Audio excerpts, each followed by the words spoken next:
en el aspecto nutricional, los híbridos interespecíficos o porque son menos demandantes que la palma africana y extraen menos del suelo, es decir, que podemos tener también un impacto muy benéfico sobre los suelos, sobre la fertilidad, sobre la biología y la química y la física de los suelos. Entonces, todo esto contribuye al bienestar del planeta y a que nosotros podamos mostrar la cara cada vez más, como ya lo ha hecho siempre la palmicultura colombiana, que somos una palmicultura única, diferenciada, que somos una palmicultura que cree en la sostenibilidad y pues los híbridos interespecíficos o por G se convierten en una herramienta más y quizás en un punto más para mostrarle al mundo que nosotros hacemos una palmicultura diferente y que realmente trabajamos por la sostenibilidad. Conservando y estudiando el cultivo de pamas, conservando y estudiando el cultivo de pamas. Con el gremio de la mano sin jugar a improvisar, a las 5 toneladas juntos podremos llegar. Con la ciencia de respaldo la meta vamos a alcanzar, a las 5 toneladas juntos podremos llegar. En Tumacuaracata, Cacabullaro Fundación, Puerto Wilches y Orocue, La Palma es el corazón. En Tumacuaracata, Cacabullaro Fundación, Puerto Wilches y Orocue, La Palma es el corazón. Y no crean los menjurjes ni agüitas milagrosas que nosotros le ayudamos a cuidar su plantación. Más bien llame a la vecina para que se ponga al día y revise el boletín del palmicultor. Nos ponemos los palmeros en acción porque vamos rumbo a las 5 toneladas. Nos ponemos los palmeros en acción porque vamos rumbo a las 5 toneladas. 5 toneladas de aceite. Ajá. Les damos la bienvenida a Palmeros en Acción, el podcast de la palmicultura colombiana.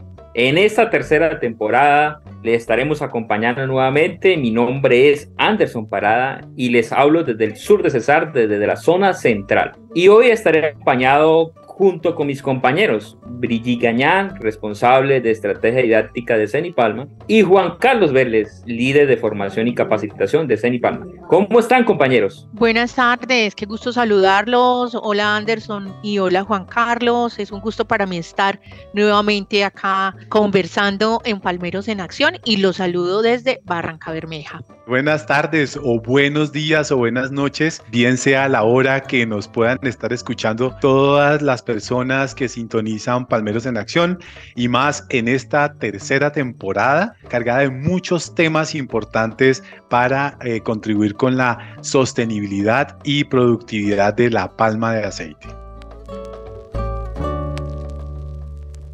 Hemos venido a lo largo de nuestra historia palmera aprendiendo, investigando, celebrando aciertos, pero también adaptándonos a diferentes situaciones y retos para seguir trabajando día a día por una palmicultura sostenible y productiva. Un camino con retos importantes, como lo mencionas, Brigitte. Uno de ellos es sin duda la pudrición de cogollo, que ha afectado significativamente a varias regiones del país. Sí, Juan Carlos, también encontramos muchos retos, muchas oportunidades valiosas para la industria de la palma de aceite, como son los híbridos interespecíficos O por G, que se han convertido en una alternativa altamente productiva y rentable para todas las zonas palmeras del país. Una década de aprendizajes sobre estos cultivares híbridos que se ha materializado en el lanzamiento de un libro llamado Híbridos interespecíficos O por G de palma de aceite, que se logró gracias a los esfuerzos de investigadores de CENIPALMA, técnicos, palmicultores que han hecho un trabajo comprometido y riguroso por entender cuáles son las características, el manejo, las particularidades y todo lo que demanda trabajar con estos cultivares. Por eso queremos conversar en este capítulo sobre la historia de cómo ha sido el desarrollo de estos cultivares y más adelante poderles contar cómo pueden conseguir esta obra de interés para todo el gremio palmero.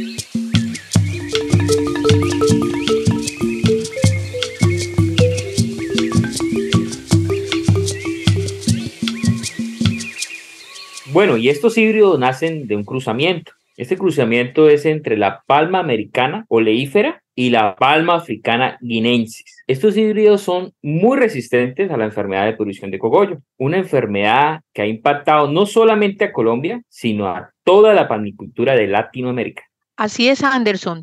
Sitios como Chocó o Tumaco o en la zona central, en Puerto Wilches, en Ecuador, y también en zona norte, en la parte del Magdalena, no se han librado de los impactos de la PC. Pues los estragos que causa la PC han ido en aumento, pero solo quiero referirme a esa triste realidad que vivió Tumaco hace algunas décadas. 35.000 hectáreas tuvieron que ser erradicadas por esta enfermedad, pero como la naturaleza nos da una segunda oportunidad, llegaron los híbridos como una esperanza para que toda la gente de Tumaco, por ejemplo, pudiera reponerse a este golpe tan duro que significó la pudrición de cogollo. Sin embargo, este camino no ha sido fácil, ha implicado retos importantes. Vamos a seguir escuchando al doctor Hernán Mauricio Romero, que es el director de investigación de Cenipalma, que ustedes escucharon al comienzo, en torno a estos híbridos interespecíficos O por G.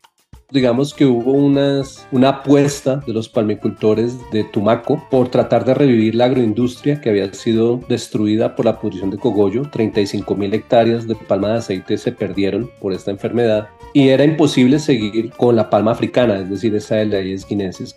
Entonces hubo una apuesta de algunos palmicultores, tomaron ese riesgo de probar estos híbridos interespecíficos de manera comercial en Tumaco y pues lo primero que se pensaba es que eran similares a la palma africana y que solamente iba a ser necesario hacer unas pocas adecuaciones. Los resultados mostraron que no era así, de tal manera que una vez se siembra en Tumaco empiezan a aparecer muchísimos problemas y pues Cenipalma asume el reto de, trabajando con los palmicultores, empezar a buscar las soluciones a todos esos problemas y sobre todo empezar a descifrar al híbrido interespecífico O por G. Y es así como desde el 2007 el equipo de Cenipalma junto con los palmicultores empiezan a trabajar por comprender cómo era la manera de actuar del híbrido, tanto en sus primeras etapas de cultivo, cómo era en post cosecha, también llegando a la calidad del aceite, incursionando en la comercialización. El doctor Romero nos va a seguir contando en especial de estas preguntas limitantes y desafíos. Era difícil que los híbridos fueran viables económicamente porque tenían unos retos que no sabíamos que estaban allí. Entonces, pues había una producción de fruta, pero esas frutas no tenían aceite. Y una de las cosas más importantes que hizo Cenipalma fue encontrar que la forma como se cosechaba y el punto en el cual se debía cosechar los híbridos interespecíficos O por G era muy diferente a lo que se hacía tradicionalmente con la palma africana. Tuvimos que encontrar lo que se llaman los puntos óptimos de cosecha para los diferentes híbridos. Y de esa manera empezamos a ver cómo las frutas producían el aceite que se quería y que se esperaba que salieran de ellas. Sin embargo, los híbridos son cruzamientos entre dos especies. Normalmente cuando se cruzan dos especies diferentes, pues la descendencia es estéril y por eso es necesario traer polen de distancias lejanas para hacer la polinización de las flores y poder obtener los frutos. Y eso era una limitante grande. Vamos paso a paso entendiendo el comportamiento de estos cultivares, pero ¿cuál fue uno de los desarrollos más importantes de Cenipalma en este recorrido? Escuchemos. Quizás uno de los desarrollos más importantes de Cenipalma fue encontrar que se podían utilizar reguladores de crecimiento para reemplazar el polen y poder lograr frutos en estos híbridos interespecíficos O por G con cosas interesantes. Primero, cuando uno va a aplicar polen, tiene que llegar a un momento específico de cuando las flores están receptivas, un punto que se llama antesis, que es cuando las flores están abiertas y pueden aceptar el polen para generar los frutos. Con el regulador de crecimiento, que se llama el ácido naftaleno acético, pudimos llegar antes o después de la antesis y solamente eso hizo que se incrementara el número de racimos que se podían cosechar por hectárea, porque cuando había festivos, cuando estaban los domingos, cuando no había suficiente personal, pues las flores de ese día se perdían porque no se les llegaba con el polen en el momento adecuado. Como ya el regulador de crecimiento de la lana nos daba una ventana, entonces recuperamos todas esas flores que antes se nos perdían y solo por eso incrementamos los racimos entre un 20 y un 30%.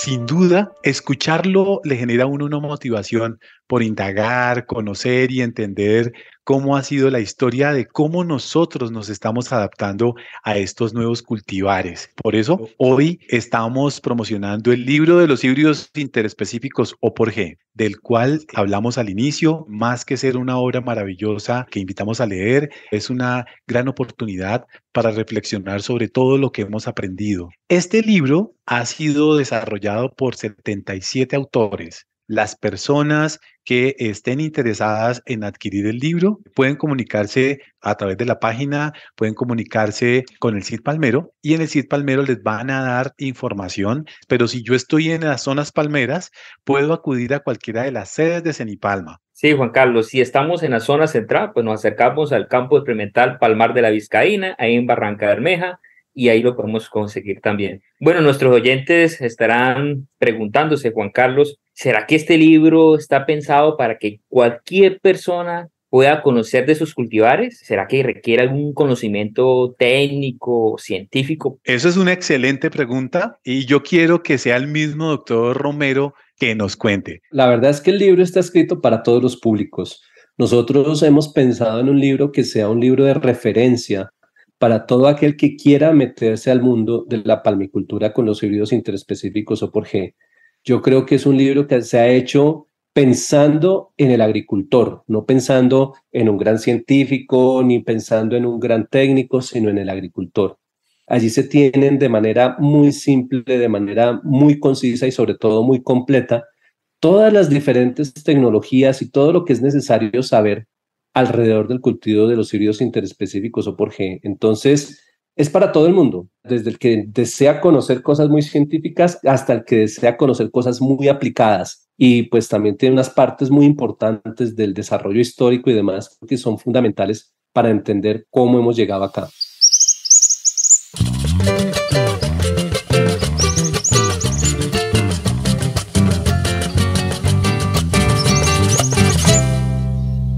Como saben, siempre hay invitados que enriquecen este espacio de aprendizaje. Por eso queremos darle la bienvenida al doctor Iván Ayala, amigo de la casa, investigador titular y líder del área de fitomejoramiento genético de Cenipalma. Doctor Iván, bienvenido. ¿Y cómo está? Hola, saludos a todos, ya sea buenos días, buenas tardes o buenas noches de los que nos estén escuchando en el día de hoy.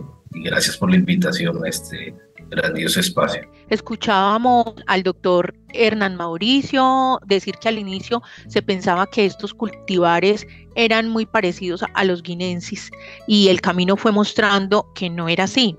¿Qué características los hacen distintos? En un principio se creía que eran similares, arranco por esto, es porque uno de los parentales, o sea, de los papás de los híbridos, es la palma africana, la cultivada tradicionalmente en el sudeste asiático, en África, y era lo que teníamos antes del 2006 como la generalidad de lo que teníamos sembrado en Tumaco, en el Magdalena Medio, en la costa en Colombia. Pero cuando yo la cruzo con su relativo silvestre, o sea, con la palma americana, ella es endémica desde el sur de México, la zona de Chiapas, todo Centroamérica, pasando por Colombia, desde el norte de Colombia hasta la Amazonía, Ecuador, Perú, Brasil, inclusive se encuentra la palma americana, que es la Elaeis oleífera en Surinam y las Guyanas, que es muy diferente, a pesar de producir racimos, producir aceite, y cuando yo las cruzo entre ellas, pues genero los híbridos.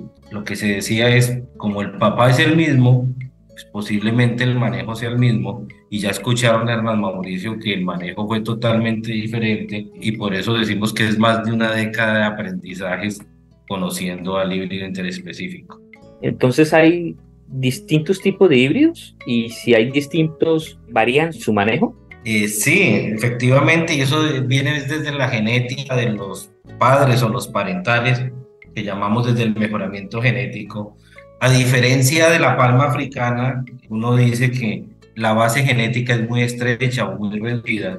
Y los híbridos, como les mencioné ahora de dónde es, en cada uno de estos sitios encontramos algo que llamamos los ecotipos, que son únicos para cada región.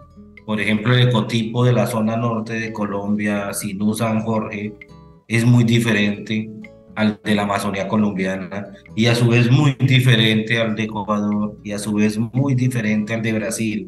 Inclusive dentro de Colombia y de Brasil son muy diferentes, entonces cada una de estas madres que se usan para generar los híbridos, entre ellas son diferentes y cuando las cruzamos con la palma africana empezamos a generar una serie de híbridos que cuando los empezamos a probar de forma agronómica se comportaban diferente.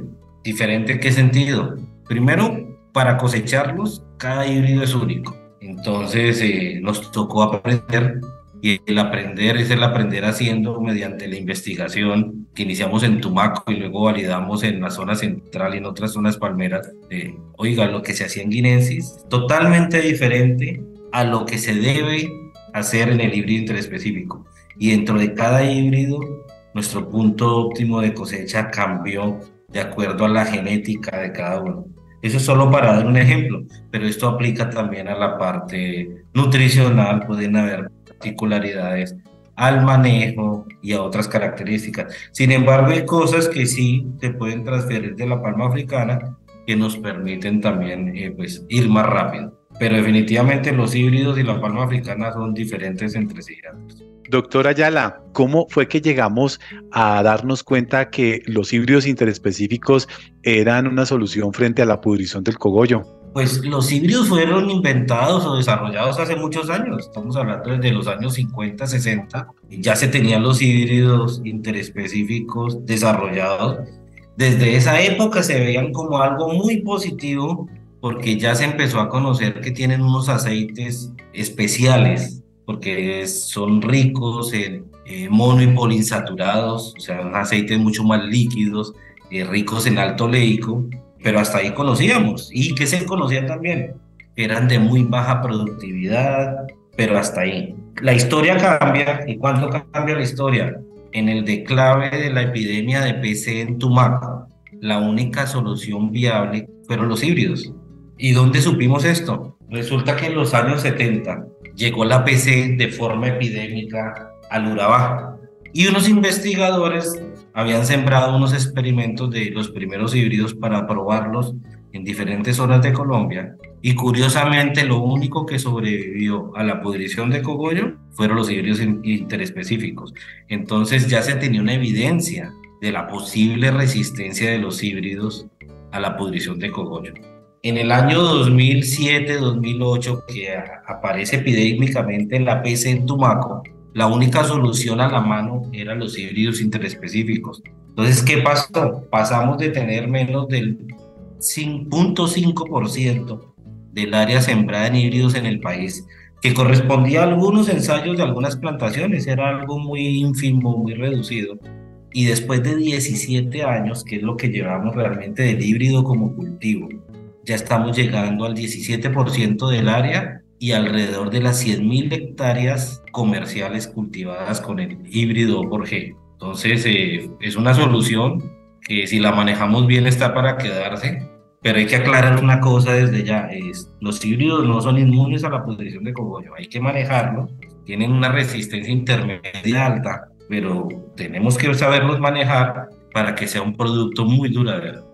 Doctor Iván, muy interesante todo lo que nos ha comentado sobre la resistencia del híbrido a la PC, pero quisiera preguntarle si los híbridos son inmunes a todas las enfermedades. ¿Hay que confiarnos? En palma no tenemos inmunidad a ninguna enfermedad. Lo que se busca desde el mejoramiento siempre es una resistencia alta o resistencia intermedia a las enfermedades, porque el híbrido todavía está segregando así los alelos, los genes todavía no están fijos, entonces no tenemos una inmunidad y no lo queremos, porque si usted tiene cultivares inmunes es muy fácil que una enfermedad mute y rompa la resistencia, por un lado, a menos de que con herramientas biotecnológicas lleguemos en un futuro a esos cultivares. Sin embargo, completando tu pregunta es, a los híbridos les dan también plagas y enfermedades. Los híbridos se tenía la falsa creencia que como tenían las hojas mucho más gruesas, los foliolos mucho más gruesos, no les iban a dar plagas ni enfermedades. Ya sabíamos la resistencia a la PC y resulta que no. Resulta que las plagas lo atacan por igual y hay plagas que les gusta inclusive más que la palma africana al híbrido y pueden ser plagas de interés económico que pueden limitar la producción. Cada zona tiene su particularidad, las plagas que lo atacan, pero muchas de las que atacan palma africana también atacan al híbrido. Otras enfermedades que no habíamos visto posiblemente estén emergiendo en el híbrido. Son mensajes de alerta que debemos no solo conocer el híbrido, sino manejarlo y manejar estas enfermedades a tiempo. Bueno, Iván, Uno oye muchas cosas en todo este sector palmero. Algunos se convierten en mitos, otros en verdad, en realidad. Y hablan mucho que los híbridos demandan más agua y nutrientes. ¿Esto es verdad o no es tan cierto? Ese es como otro de esos mitos que Senipalma con investigación ha desmentido, y no el hecho de desmentir el mito, sino de conocer el híbrido, que recuerden que es un cultivo muy nuevo, es un cultivo que ya les dije, no lleva más de 2 décadas en el mercado como cultivo. Entonces, ¿qué empezamos a encontrar? Trabajos realizados por el programa de agronomía de Senipalma y el programa de biología y mejoramiento han encontrado que el híbrido consume de forma similar agua que la palma africana. Inclusive es comparable con otros cultivos y consumimos menos que un arroz o que un maíz o que una caña de azúcar. Entonces ese mito de que necesita más agua no es cierto. Que necesita más nutrientes en comparación a la palma africana también se encontró que no era cierto. No es que porque las hojas fueran más robustas yo necesitaba más kilos de fertilizante. Y lo que se encontró es que todo es en un balance. Si yo tengo mayor tasa de extracción de racimos, pues debo aplicarle en esa línea mayor cantidad de fertilizante. Sin embargo, la cantidad de fertilizante puede ser la misma por palma si la comparamos con la palma africana, pero eso depende del balance que usted está haciendo de acuerdo a la extracción. Otro punto a aclarar acá es el orden de quién es más importante de los nutrimentos que le aplicamos al híbrido. En palma africana el rey es el potasio, seguido por magnesio y nitrógeno. En cambio en el híbrido se nos voltea y el nitrógeno es el número 1. Responde muy bien al nitrógeno, pero también son importantes potasio, magnesio y los otros elementos y elementos menores para garantizar una mayor producción de racimos y de aceite por hectárea. Y en este sentido, doctora Ayala, me inquieta saber por qué es tan importante el punto óptimo de cosecha en los híbridos O por G. Cuando se resembró Tumaco con los híbridos interespecíficos, los palmicultores estaban muy contentos porque tenían palmas vivas, pero la productividad era muy por debajo a lo que ellos estaban acostumbrados a ver en la palma africana, en el Aedes guinensis. Senipalma empezó a identificar estos puntos clave. Oye, ¿qué puede estar pasando y qué podemos mejorar? Y uno de esos fue el punto óptimo de cosecha. ¿Qué es el punto óptimo de cosecha? Es el punto donde debemos colectar los racimos y alcanzan la máxima cantidad de aceite. O sea, ese punto donde yo, ya de ahí para allá, yo no puedo producir más aceite. Y cuando nos fuimos a dar cuenta como Senipalma, era muy diferente a lo que se venía manejando en el guinensis. En guinensis es muy sencillo. En guinensis la mayoría de cultivares es de 2 a 5 frutos sueltos con un desprendimiento natural, equivalen a que acumulan la mayor cantidad de aceite en los racimos. Y en el híbrido empezamos a ver que esa regla no se cumplía. Cuando se cosechaban de esa forma, resulta que los racimos de los híbridos de los diferentes cultivares, que ya lo mencionamos, estaban inmaduros, como le llaman a veces a algunos agricultores, estaban verdes, estaban biches, y nos empezamos a dar cuenta que era una realidad y nos tocó empezar a investigar cuál era el punto óptimo de cosecha, no solo para el híbrido, para los diferentes híbridos, y lo realizamos para los más sembrados en Colombia, que son 4, que son Cuarilame, el Amazon, que son Brasil Yongo, y los que había desarrollado Corpoica, ahora Agrosavia. Entonces empezamos a trabajarle estos 4 y cultivares híbridos comerciales, y ahí fue donde todos fueron diferentes. O sea, cada uno era único, y por eso Senipalma sacó una guía de bolsillo muy práctica para los agricultores, unos afiches también que están en muchos campos, los tienen inclusive en los lotes, donde les indica es cómo y cuándo se deben cosechar los híbridos. Y esto va articulado a otro desarrollo que había hecho Senipalma, que era el desarrollo de la escala fenológica BBCH, que me indicaba todos los estadios fenológicos de la palma de aceite, y en este caso los del desarrollo del racimo. Entonces, basado en esta escala, se identificaron los puntos óptimos, y hoy en día es muy grato para Senipalma escuchar a los agricultores hablar en términos de la escala fenológica cuando se refieren al punto óptimo de cosecha. ¿Cuál es la realidad de hoy en día? Hoy en día solo con punto óptimo logramos igualar y en algunos casos superar las cantidades de aceite, las teas producidas por la palma africana. Pero como lo mencionó Hernán Mauricio, los reguladores de crecimiento, regulador de crecimiento, ácido naftaleno acético, potenció aún más la cantidad de aceite producido. Hoy en día, de lejos, aceite por hectárea lo produce más el híbrido que la palma africana. No desconociendo la importancia de la palma africana porque tiene unos nichos de mercado muy específicos y por eso Cenipalma trabaja tanto en el híbrido interespecífico como en la palma africana para el desarrollo de la palmicultura en Colombia. Bueno, doctor Iván, y como venimos hablando del tema de los reguladores de crecimiento, cuéntenos cuál ha sido el impacto de estos reguladores en la productividad. Uy, es altísimo. O sea, si sumamos punto óptimo más los reguladores de crecimiento, la aplicación del ANA, podemos llegar a un 35% más de aceite por hectárea. Sin embargo, en algunos casos, inclusive hemos duplicado un poco más esta cantidad de aceite, porque no es una sola tecnología. Si bien es cierto, fueron dos tecnologías disruptivas y de gran peso, tenemos que incluirle todo lo del manejo agronómico, que lo conocemos mucho mejor de lo que lo conocíamos antes. Entonces, yo de nada saco de aplicar un racimo con ANA y llenarlo, pero si no le doy la suficiente comida, los suficientes nutrientes para llenar este racimo, pues no estoy haciendo nada. Lo mismo que si yo aplico perfecto un racimo y lo corto mal, pues tampoco estoy alcanzando las máximas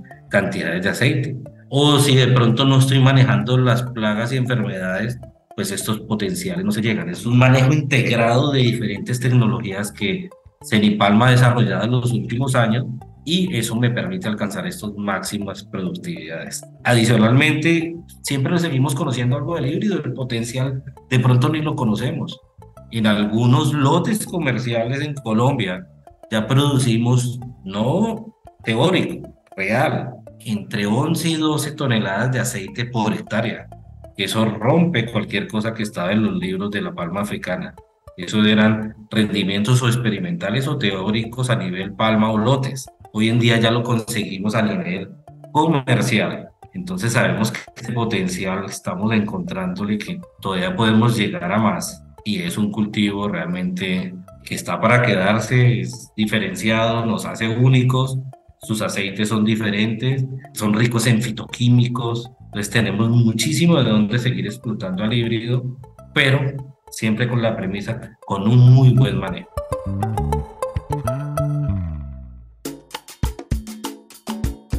Gracias, Iván.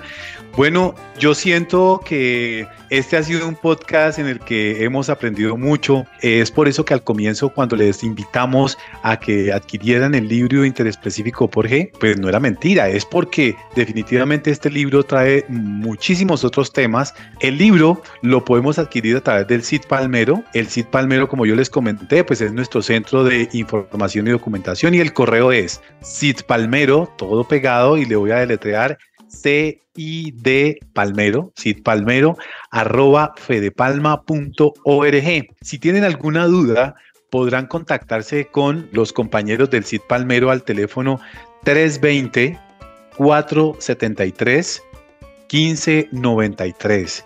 Pero también nos pueden escribir a nuestro correo electrónico de Palmeros en Acción, palmerosenaccion@cenipalma.org. Sí, Juan Carlos, bueno, yo quiero también despedirme y pues darle la palabra al doctor Iván, que quiere también dar su mensaje ya para cerrar este programa en el día de hoy. No, quiero agradecer a Palmeros en Acción por la invitación. Es un espacio de alta difusión de los palmicultores y para los palmicultores. Toda la información que le pasamos en estos pocos minutos al aire es el cúmulo de muchos años de investigación y extensión, en este caso del híbrido por G. El libro es un material de consulta espectacular donde pasamos desde la historia. Es un capítulo en coautoría con Yurani Rivera y Hernán Mauricio Romero, el mejoramiento, la botánica y la biología de los híbridos, el punto óptimo, el ácido naftaleno acético, la nutrición, los usos, el procesamiento, desde todo lo que le hemos hablado y de muchas cosas que no les comentamos hoy, están plasmadas en este libro. Trabajo de muchos investigadores, trabajo de muchos años, y es como esta primera versión del libro donde les queremos presentar de la mejor manera nuestros resultados en todo este cultivo. Recuerden que este es un cultivo nuevo. Cuando yo cruzo dos especies y genero algo nuevo, todo estaba por aprender y todo sigue por aprender, como en la primera versión de en qué vamos en el híbrido o por G. Gracias a todos ustedes por la invitación y hasta la próxima oportunidad acá en Palmeros en Acción. Bueno, agradecemos a nuestros invitados por inspirarnos a seguir trabajando con sostenibilidad. Realmente es emocionante escuchar lo que nos cuenta el doctor Hernán Mauricio, el doctor Iván, de cómo se logró llegar al híbrido y cómo se llega también a escribir este libro que pues también nos va marcando un hito tan importante para la palmicultura. Les damos a todos los agradecimientos, a los que nos escuchan, a los palmicultores, los invitamos a que nos acompañen, a que sigan estando en su plataforma de podcast favorita nuestro programa, y recuerden que venimos con más temas, invitados y testimonios de interés para el gremio. Muchas gracias, saludos compañeros.